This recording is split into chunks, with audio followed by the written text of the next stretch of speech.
तो फाइनली 3 अप्रैल अप्रैल अटेम्प्ट का जो एनालिसिस है मॉर्निंग और इवनिंग शिफ्ट का मैं इस वीडियो में पूरा करूँगा। और क्या ऐसे टेक अवेज हैं जिनका पेपर आगे आने वाला है जो तुम्हें लेने हैं जिससे कि तुम्हारी एक अच्छी परसेंटाइल आ सके। दोनों ही शिफ्ट में केमिस्ट्री थोड़ा डोमिनेटिंग पार्ट है, मॉडरेट से थोड़ा टफर साइड पूछा जा रहा है। इवनिंग शिफ्ट में तो थोड़ा ज़्यादा ही मॉडरेट साइड चला गया था, थोड़ा टफनेस भी ज़्यादा थी। फिजिक्स और मैथ डुएबल ही हैं। फिजिक्स में तुम 17 से 18 क्वेश्चन आराम से बना ले जाओगे अगर तुम्हारी मॉडरेट से लेकर अच्छी प्रिपरेशन है, और मैथ में तुम 10 से 12 क्वेश्चन एवरेज आराम से बने ले जाओगे। क्योंकि अगर तुमने पीवाईक्यूज और जो इम्पोर्टेंट चैप्टर की जो एनालिसिस करके रिवीजन करके गए हो, जैसे कि वेक्टर थ्योरी हो गया और जो इम्पोर्टेंट चैप्टर्स हैं, जो हाई वेटेज चैप्टर हैं, जो पीवाईक्यू से रिलेटेड है, पीवाईक्यू ही उठकर आ रहे हैं मैथ में। अगर तुम्हारे मैथ में अगर तुम्हें अच्छे नंबर लाने हैं तो मेक श्योर तुम पीवाईक्यू और जो हाई वेटेज चैप्टर हैं उनका रिवीजन करते रहो। केमिस्ट्री थोड़ी टफर साइड जा रही है तो मेक श्योर केमिस्ट्री में तुम्हें अच्छी परसेंटेज लानी है तो उसका बार बार रिवीजन करते रहो। और जो जिनका पेपर आगे नेक्स्ट डेट्स पर हैं तो उनको क्या टेक अवेज लेने हैं जिससे कि उनकी एक अच्छी परसेंटाइल आए, क्या क्या केमिस्ट्री में पॉइंट ध्यान रखने हैं जिससे कि तुम मिस मत करो और एक अच्छा रिवीजन करके एक अच्छा स्कोर फोड़ पाओ, जिससे कि जो भी तुम्हारी मेहनत है वो एक सही डायरेक्शन में लग के एक अच्छा स्कोर फोड़ पाओ। और जो दोनों शिफ्ट का जो एनालिसिस है मैंने एक ही पीडीएफ में किया है, और टेक अवेज जो भी तुम्हें लेने हैं उस पीडीएफ का लिंक मैं अपने टेलीग्राम चैनल पर डाल दूँगा, तो तुम वहाँ से डाउनलोड कर लेना। उसमें दोनों में मैंने कंपाइल ही कर दिया है, मेरे को उसमें 2 से 3 घंटे लगे थे। तो मेक श्योर एक सब्सक्राइब दबा देना, लाइक कर देना और इसको ध्यान से देख के जाना। वीडियो को एंड तक देखना, चाहे 2x पर देखो, अपना टाइम बचाओ अगर तुम्हारा आगे पेपर है। और अगर तुम अपना पेपर दे के आ चुके हो तो अपना स्कोर या परसेंटाइल कमेंट कर सकते हो, कितना तुम एक्सपेक्ट कर रहे हो या कितना लाने वाले हो।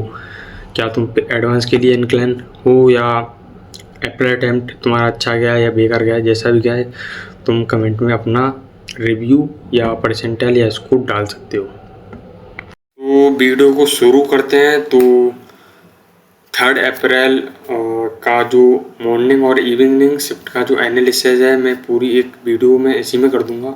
अलग से दोनों का अलग से वीडियो बनाने कोई फ़ायदा नहीं है, क्योंकि दोनों का एक ही में कंपाइल कर दूंगा, जिससे कि तुम्हारा भी टाइम बचे और तुम अच्छी तरीके से जिनका भी पेपर आगे आने वाला है एक अच्छा माइंड सेट करके कि क्या क्या किस किस चीज़ों पे मुझे ज़्यादा ध्यान देना है। केमिस्ट्री थोड़ी ट्रिकी और मॉडरेट पूछी जा रही है तो मुझे उस पर ध्यान दे के अच्छा स्कोर फोड़ सकते हो तुम।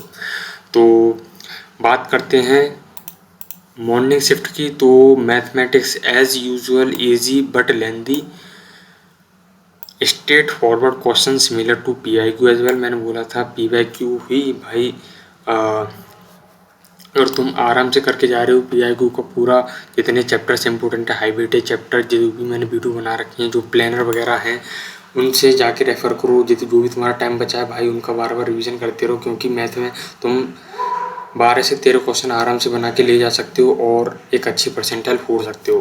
फिर तुम्हारा सीक्वेंस सीरीज है और had a multiple question, section B has a better questions. फिर बात करते हैं केमिस्ट्री की। तो केमिस्ट्री में इजी टू मॉडरेट ही जा रहा है लेवल।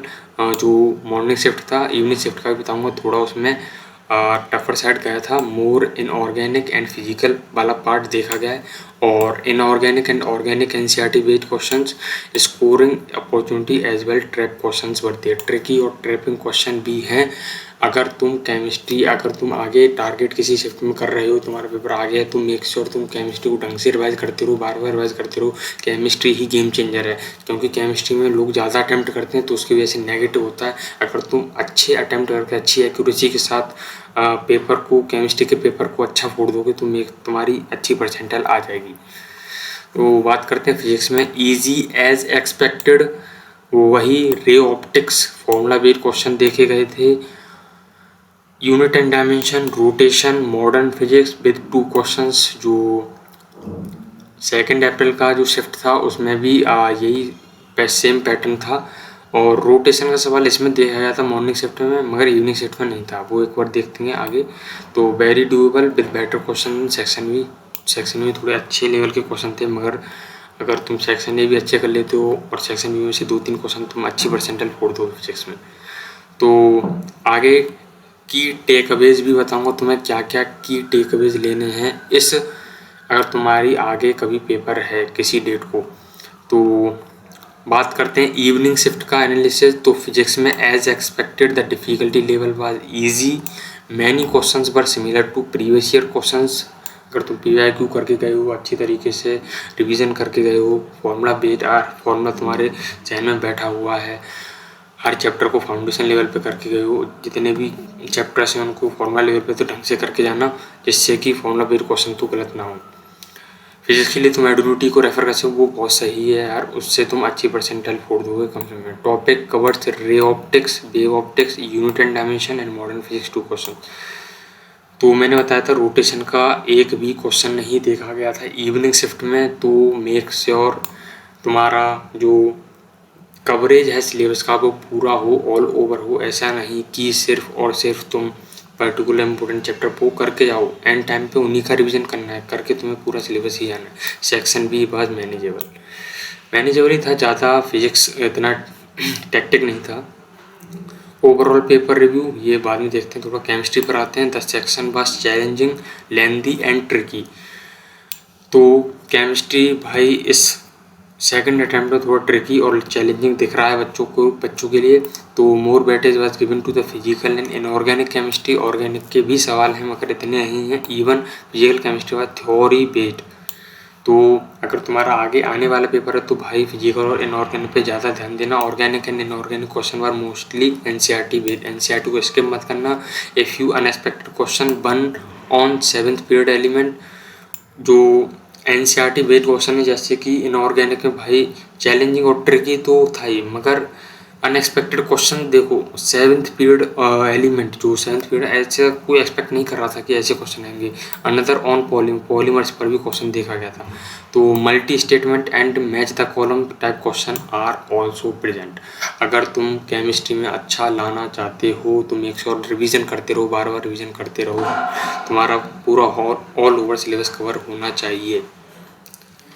तो बात करते हैं मैथमेटिक्स की। The section was easy but lengthy, straightforward question. इसमें तुम्हारे 13 से 14 क्वेश्चन आराम से बन जाते, कोई इतना हेक्टिक नहीं था। मैथ थोड़ा सा लेंदी जा रहा था, मगर अगर तुम अच्छी तरीके से टाइम मैनेज करते हो, जितने पहले राउंड में जितने भी इजी क्वेश्चन है पहले उनको निपटा देते हो, रफ शीट का बहुत सही से यूज़ करो, कॉलम बना के भाई पूरा सॉल्व करो, सेपरेट सॉल्व करो, क्लियरली लिखो, जिससे कि जब तुम एंड में सबमिट करने जाओ तो तुम्हें पता रहे कि मैंने ये क्वेश्चन यहाँ सॉल्व किया था, इसका आंसर ये, जब तुम रीचेकिंग करो, जिससे कि तुम्हारी एक्यूरेसी अच्छी होगी। तो मैथमेटिक्स में भाई PYQ अगर तुम अच्छी तरीके से करके जा रहे हो तो तुम अच्छा स्कोर फोड़ दोगे मैथ में, 12 से 13 क्वेश्चन आराम से बना के ले जाओगे। तो multiple question from straight lines, वही वेक्टर 3D कोनिक सेक्शन वो जो पूरा कोऑर्डिनेट ज्योमेट्री अगर 11th और 12th का मैं मिलाऊँ तो उससे 3 से 4 क्वेश्चन देखे जाते हैं इस शिफ्ट में। स्ट्रेट लाइन्स वो उसी में आ जाएगा। वेक्टर 3D सीक्वेंस सीरीज से भी क्वेश्चन देखे गए थे। Section B had more interesting question. तो 12 से 13 क्वेश्चन आराम से तुम बना ले जाओगे मैथ में, ऐसा कोई नहीं है। अगर तुम अच्छी प्रिपरेशन कर रखी है, तुमने पूरा सिलेबस कर रखा है। तो क्या क्या तुम्हें की टेक अवेज लेने हैं अगर तुम्हारे आगे वाली शिफ्ट में पेपर है? तो फिजिक्स में keep it formula and PYQ based, the difficulty level has been easy in recent shift, most question are direct and similar to PYQs, key focus areas ray optics, wave optics, unit and dimension, modern physics, high weightage, rotation was skipped in this shift but still revise it just in case अगर question आ जाए। Takeaways क्या लेने हैं? Revise formulas, concept and practice PYQ to the maximum accuracy. Chemistry में तो भाई chemistry तो तुम्हें पता है इस टाइम पर गेम चेंजर है। अगर तुम केमिस्ट्री में बाजी मार ले जाते हो तो भाई तुम्हारी अच्छी परसेंटाइल आने से कोई नहीं रोक सकता। केमिस्ट्री के लिए NCERT तो किंग है ही। The section has been toughest in recent shift, अभी बताया भाई मॉडरेट से टफर जा रहा है paper. Heavy emphasis on the physical and inorganic chemistry with theory based questions. Even physical chemistry had conceptual theory based question instead of just numericals। तो physical chemistry और जो inorganic chemistry theory based question पूछे जा रहे हैं। In case अगर तुम physical chemistry और इनऑर्गेनिक केमिस्ट्री को स्किप मत करना भाई, ढंग से इसको रिवाइज करते रहो। और direct NCERT based questions in organic and inorganic and तो एनसीईआरटी तो भाई किंग ही है केमिस्ट्री के लिए, एनसीईआरटी को स्किप तो कर ही नहीं सकते। टेक अवेज क्या है, revise the NCERT line by line, specially inorganic and organic के लिए। और फिजिकल के लिए फॉर्मूला का रिवीजन करते रहो, शॉर्ट नोट्स का रिवीजन करते रहो जितना भी तुम्हारे पास टाइम बचा है। Expect random NCERT based question like 7th period and polymer. भाई अनएक्सपेक्टेड क्वेश्चन देखे गए थे, अगर तुमने बाई चांस नहीं किया तो तुम छोड़ भी सकते थे, और इनको छोड़ के भी और भी क्वेश्चन हैं, अगर उनको कर ले जाओगे तो तुम अच्छी परसेंटाइल फोड़ दोगे। एक दो तीन तो अनसर्टिनिटी रहती ही है पेपर में। Be prepare for the multi statement and match the column questions. अपने आप को बहुत सही से प्रिपेयर करो भाई, जो भी तुम्हारे पास टाइम बचा है रिवीजन करते रहो, शॉर्ट नोट्स को रिवाइज करते रहो, अच्छा स्लीप लो। Straightforward question. अब मैथमेटिक्स की बात करते हैं, लेंदी बट डूएबल। 13 से 14 का क्वेश्चन तुम आराम से बना ले जाओगे, straightforward question but time consuming. High weightage to straight lines, vector 3D sequence series. और जो हाई वेटेज के चैप्टर हैं जो हैं टेबल वगैरह बता रखी है वो मैथमेटिक्स के प्लानर वीडियो में, तो वहाँ से तुम रेफर कर सकते हो और वहाँ से ही तुम अपने रिवीजन को ऑप्टिमाइज कर सकते हो जो भी तुम्हारा टाइम बचा है आने वाले शिफ्ट में। Section B had better and more manageable questions. Section B में अच्छे क्वेश्चंस थे और मैनेज अगर तुम अच्छी तरीके से करते तो आराम से बन जाते। Takeaways focus on solving problem faster to manage the times. तो मैथमेटिक्स टाइम लेता है, पहले पास में तुम पूरे इजी क्वेश्चन निपटा दो हर एक सब्जेक्ट के, फिर उसके बाद मॉडरेट में डालो, फिर हार्डर में डालो, जिससे कि तुम्हारा 1.5 मिनट से ज़्यादा किसी भी क्वेश्चन पे अपना टाइम वेस्ट मत करो। 1.5 मिनट से ज़्यादा लग रहा है स्किप करो, उसको कैटेगरी में डाल दो, हार्ड या moderate. Revise formula and standard PYQ from the frequently asked topics. Don't get stuck on one question, move ahead if it is too lengthy. अगर वो ज़्यादा लेंदी है तो भाई स्किप कर दो, और थोड़ा जब तुम क्वेश्चन पढ़ रहे हो तो ऑप्शन पर भी ध्यान देकर क्वेश्चन पढ़ो। Overall strategy for upcoming shift physics and math, solve the PYQ, stay quick in calculations. Chemistry के लिए revise NCERT thoroughly, specially inorganic and organic. Time management, do not waste too much time on lengthy math problems. अगर तुम अच्छी तरीके से PYQ करके जा रहे हो, जो इंपॉर्टेंट हाई वेटेज चैप्टर्स हैं तो उनसे ही तुम 13-14 क्वेश्चन बना के ले जाओगे। तो mock test practice at least 1 full length paper daily within the time limit. अभी तो मॉक टेस्ट मैं रिकमेंड नहीं करूँगा, जस्ट मैंने लिख दिया है। तो अभी जो भी तुमने गलतियाँ करी हैं पहले अपने टेस्ट वगैरह दिए होंगे, तो मेक श्योर तुम उन्हीं को बार बार रिवाइज करते रहो। Final thought, chemistry can make और ब्रेक द स्कोर।